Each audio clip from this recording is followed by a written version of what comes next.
Wherever. All right. Good afternoon, everyone. Before I take a seat, I'd like to address the crowd first. Can I hear a response from the crowd? How are you doing today? Woo! Woo! Great, great. So I guess the copy C, copy O, and copy kosong really does wonder virtually for everybody to be awake. Now I'm going to address the panelists. Lovely to have you here, David and Tamara. Thank you. So before we begin with the topic, we're going to start with maybe perhaps sharing a bit about yourself so that the audience can get to know you a bit better. Sure. My name is David Varvel. I am the director of Pivotal Labs here in Singapore. You might have seen some Pivotal Labs things around. We do a lot of agile software development, consulting, helping organizations build better software and build better software teams. I've been doing that for a number of years here and in the US, and have seen a lot of different organizations with a lot of different kinds of release patterns and things like that we'll talk about. Hi, I'm Tamara Moona. I also support the Pivotal Labs operations here in Singapore. And I've been with Pivotal for over 5 years. I've worked with customers in the US, in Canada, in the UK, and across South Asia. And before that, I was a product owner for 7 years, releasing my own mobile and web applications. So I'm hoping that we can bring a lot of that knowledge and share some interesting findings with you guys today. All right. Thank you very much, David. Thank you very much, Tamara. So our topic for today, it's more exciting than the copy. It's about Friday, and certainly I think we should unpack the topic a little bit. What does that really mean? So before we talk about it, for me, Friday, it's about, thank God it's Friday, and but then many organizations does not really seem to think that way in terms of software deployment. So what I understand is that many organizations does have specific days that they actually have no deployment, all right? And specifically, most common is actually Friday. So before we goes on to share your experience on why is that so, maybe I could have a share of hands from the audience if there is anybody in the audience that actually has a no deploy Friday rules in your organization. Don't be shy. Don't be shy. Can I see some hands? Okay, okay. And so there's very few here. I guess a lot of folks in Asia does deploy on Friday, so that's great.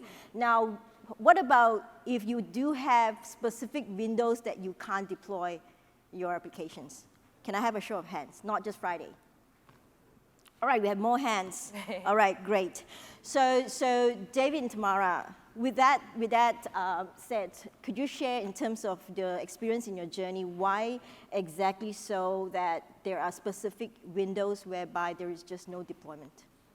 Yeah, I feel like the first word that comes to my mind is fear. And for a lot of companies, that fear is real. And I think it starts off because we make promises to our customers, we make promises to our stakeholders.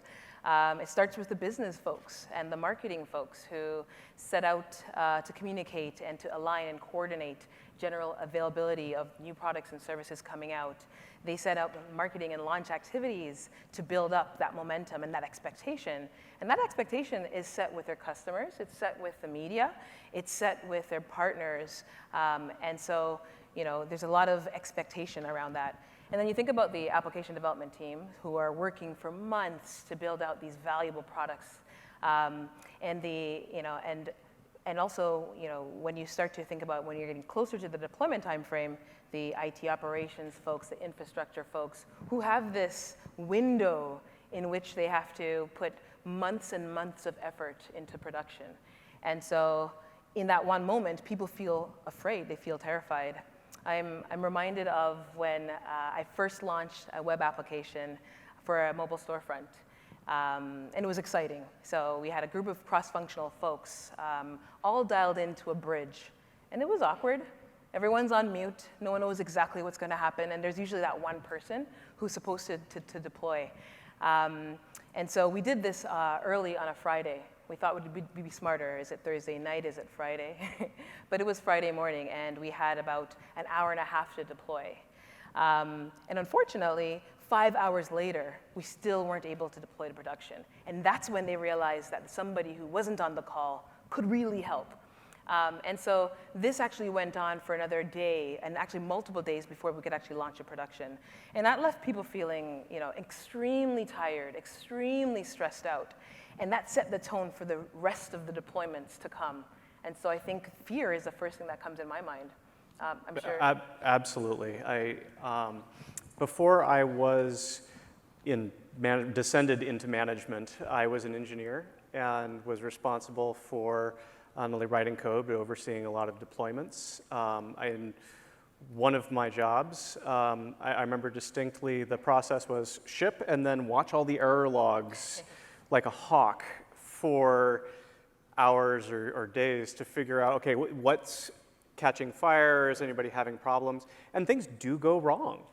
I remember distinctly a deployment where we changed the database server, and just those words still kind of strike fear into my heart.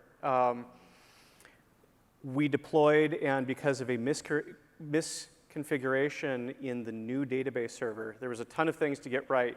We missed something, and all of our customers had their international characters become gibberish.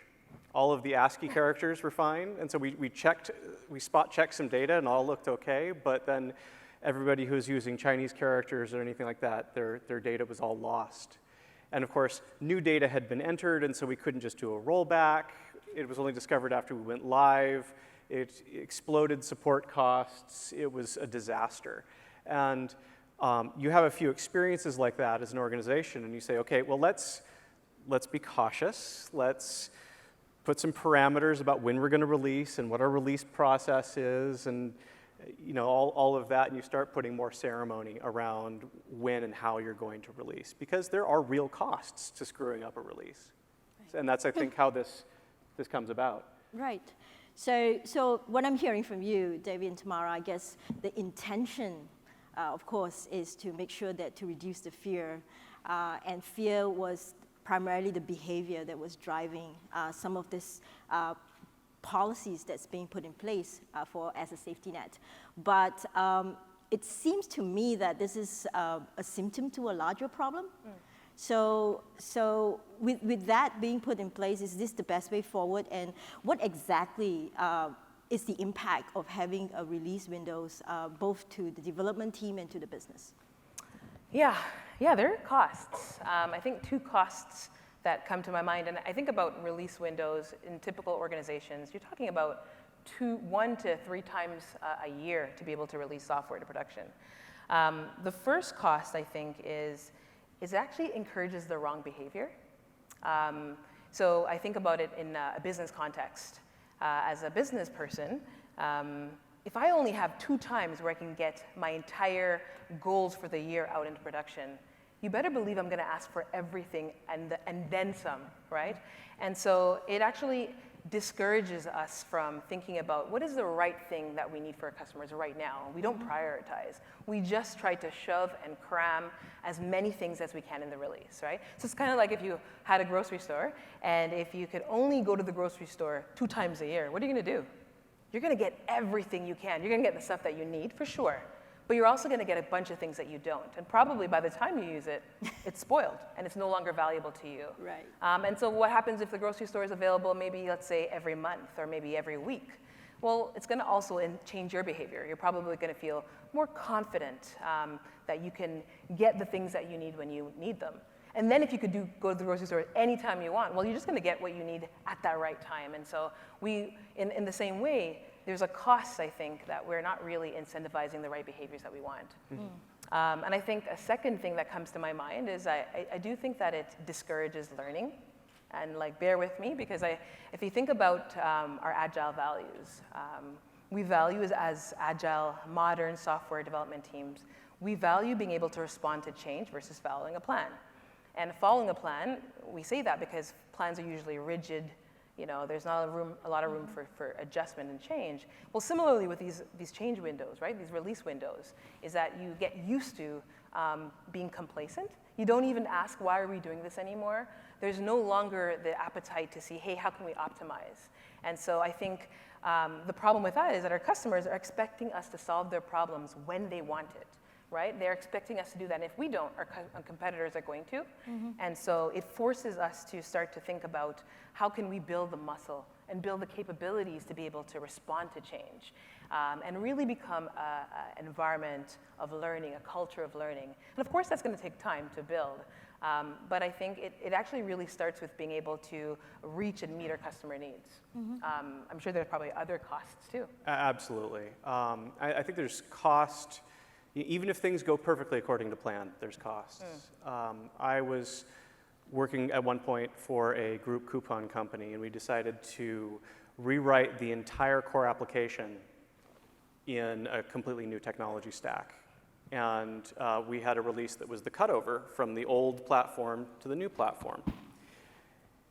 It took a lot of planning. We had a lot of test deployments. We had all sorts of scripts and things to make sure that this went according to plan. And we did it at 2 in the morning on a Sunday when there was going to be as few customers as possible.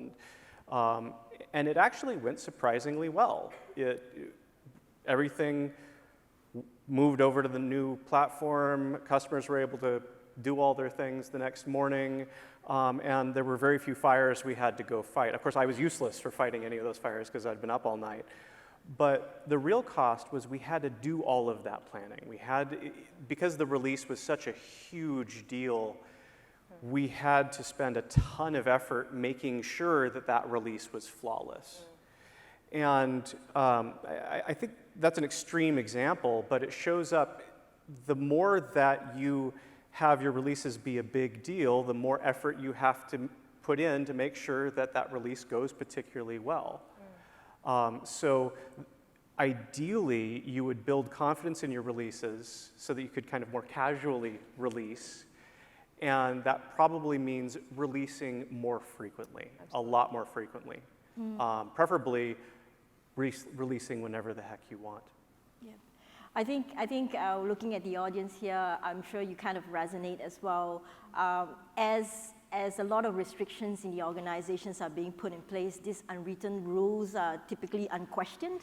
You have your organization bottlenecks with manual QAs as well as release approvals that's being put in place, red tape sign off, you name it, you have it. And somehow humans have a tendency to just work around it. And many of the times when we actually speak to clients is that they say, well, it seems to work fine as it is, but once it gets deeper into really understand whether can you really deploy anytime, is where we really question ourselves on the ability and the agility for us to react. So maybe right next to the heart of the topic here is it's time for us to innovate. And I think this is where the crux of the experience of Pivotal over 30 years as we've been in the consulting space and working with clients. What exactly does it take to build such a confidence, David? Sure. Another couple questions for the audience, actually. Raise your hand if your organization is deploying software at least every 6 months. Wow. Good. I mean, I should see virtually everybody should be raising their hands, hopefully. Impressive. Although I worked with the US government for a while, and US military release cycles often was measured in years. So there are a few organizations out there a little slower than that. Okay, now raise your hand if you release software at least every month. Okay, we have a few. Okay, a few hands. How about weekly? Oh. Wow, it's getting smaller. Smaller, okay. Anybody doing daily releases? Anyone? I would love to see a hand. Okay. All right. So the gold standard for this is the Silicon Valley companies, of course, like Facebook, Google, folks like that. They're literally doing thousands of deployments per day. And the principle behind becoming more confident in doing anything, more confident in doing anything, is doing it more often, doing more of it. If you want to make deployment easy, make deployments more frequent. And set the benchmark of doing your deployment a lot more frequently than you currently are. And then you have to work backwards and say, okay, what do we need to do in order to ship more quickly? That's going to force you to evaluate your processes, and there's certain things that you just can't do at various release speeds. If you are trying to go for even a monthly release cycle, you can't have a 3-week manual QA process as part of your release cycle. And by accelerating your release cycles, it forces you to automate a lot more. It forces you to adopt a lot of practices like having the developers write automated tests and having CI pipelines you can trust. And it forces a lot of really good engineering practices and other practices that build confidence in what you're deploying so that you can release faster. There's a false idea that going around with a lot of organizations that if we take more time with our releases, if we are more cautious with our releases, we will be safer and we will be more stable. And there has been a lot of research, there's been some really interesting reports that say the organizations that release more frequently, weekly, daily, multiple times a day, not only does their software fail a lot less, but they have a lot less downtime when things do fail. And so it's actually incredibly risky to take your time with your release cycles. Yeah, and I think it's not just a confidence in just thinking about releasing more faster. It's also about building confidence with the team, right? It's not, and I think we want to go away from just having what can the engineers do to build more confidence. It's more about what can the team do, right? So we see that there's a lot of value when we have a more cross-functional team. So you have product managers, designers, and engineers all working to ensure that we have confidence. And so we encourage things like transparency. We encourage things like making sure that there's information radiators. So the team has a really clear view of what the health of the code is. And obviously, if you're at every 6 months, going to daily is a far stretch, right? So you need to do the things now to build up the confidence later or continually. And so as a team, if we start to get into the mindset and the attitude that it's all of our responsibility, and when we see something is broken, we all stop what we're doing and fix that now, it actually helps to build confidence later that we actually can get to the place that we can ship daily if needed. And actually, I think that translates down to our customers. If our customers are seeing that we are able to respond to changes, whether that's a good thing in the market or whether there's an issue with the product, if we're able to respond to that really quickly, it actually builds trust and confidence in our customers that we're able to continually improve iteratively. And so that's kind of the place that you want to get to. Right, and I think in what I know of Pivotal as a company, one of the few areas that we really want to inject confidence back in what it takes to deploy anytime is, first and foremost, you have to be able to do continuous integration. You have to make sure that you keep software deployable to be a high priority, and that's what David has mentioned. You should be confident to be able to constantly think about being able to increase the frequency of your software deployment. And more importantly is to be able to not deploy bad code, so you have to actually increase the confidence back into your code. And there are many techniques and practices that we put in place in order for us to actually have that confidence in the code quality. Other things that we do are like collective code ownership that we have, and making sure that it's sustainable, and removing barriers. And what Tamara has shared as well is having a learning culture within the team and making the team viable. So that's perfectly great. And I know that there are a lot of textbooks that talks about this. You've been to many conferences that tells you about the prerequisites. And you might already started your journey on that as well. Now, what we want, perhaps maybe dive a little bit deeper on hearing from the experiences and learning and tips from David and Tamara on, maybe some takeaways for the audience on how they can really approach this so that the team can thrive and the business can really innovate safely. Yeah. Sure. I think for most organizations, the biggest win or the biggest opportunity you have to improve the confidence in your deployments and to accelerate how often you can release is to focus on automated testing. That is huge. I use the example of Pivotal Cloud Foundry. The Pivotal Cloud Foundry R&D organization, everybody does test-driven development. So everybody is writing tests before they write any code. It gives you 100% test coverage on all the code that is written. There is an amazing amount of testing and testing infrastructure in the Cloud Foundry R&D organization. You can go check it out in the open source repositories. Just take a look at the test suites compared to the code, and it's exhaustive. Yes, it means the engineers have to spend time writing all those tests, so there is a little bit of cost up front there. And there is also the cost of just running those tests.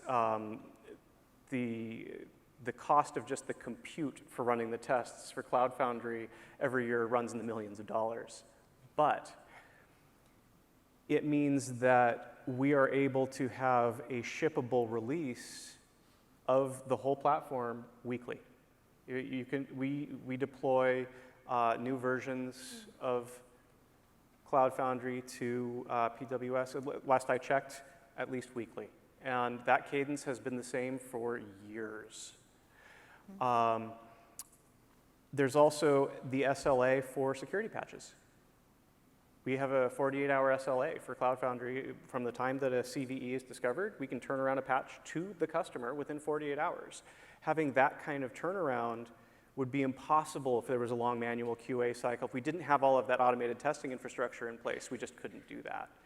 And having the automated tests and having as much automated as possible allows you to trust the machine rather than having to trust the humans. And machines are usually a lot more reliable and repeatable.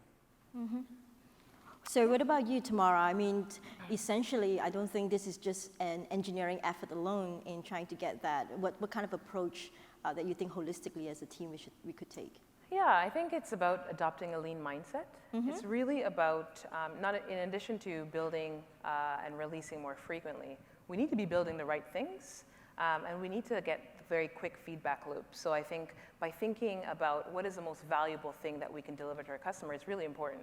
And it's really the job of the entire team. So I think about even the stories that we write today.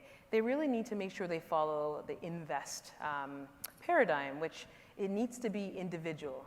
They need to be self-contained chunks of functionality that we're delivering that's small, that is testable, that the team has the room to negotiate and to be able to come to an agreement and adapt so everyone has a common understanding.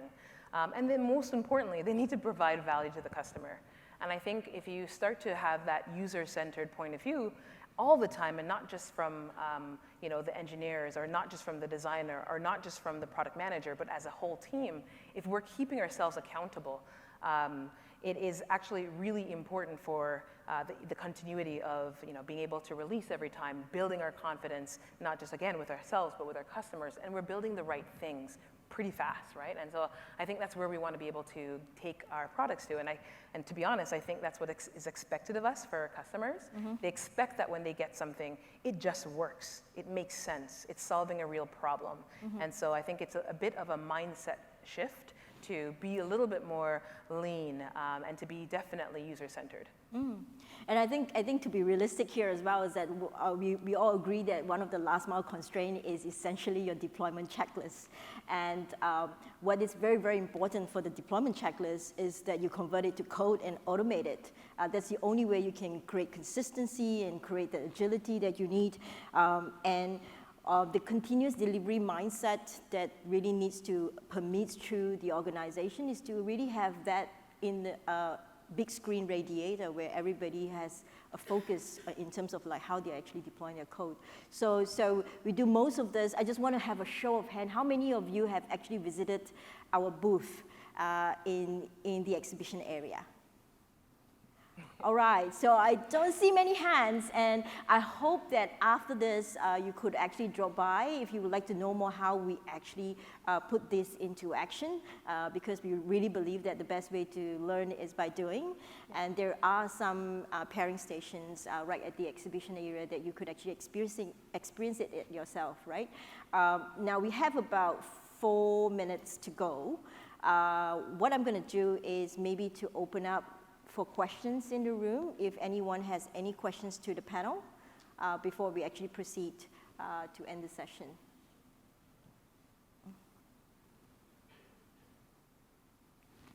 Any questions from the room? No questions, so which means that after this, everybody is going to be, thank God it's Friday, and Friday is every day, so you'll be able to deploy every day. And certainly, thank you very much. We have a lovely audience, although really, really tough. And I think the gist of the topic for today is really not about being able to deploy on Friday. You should be able to deploy anytime. Thank you very much. Thank you.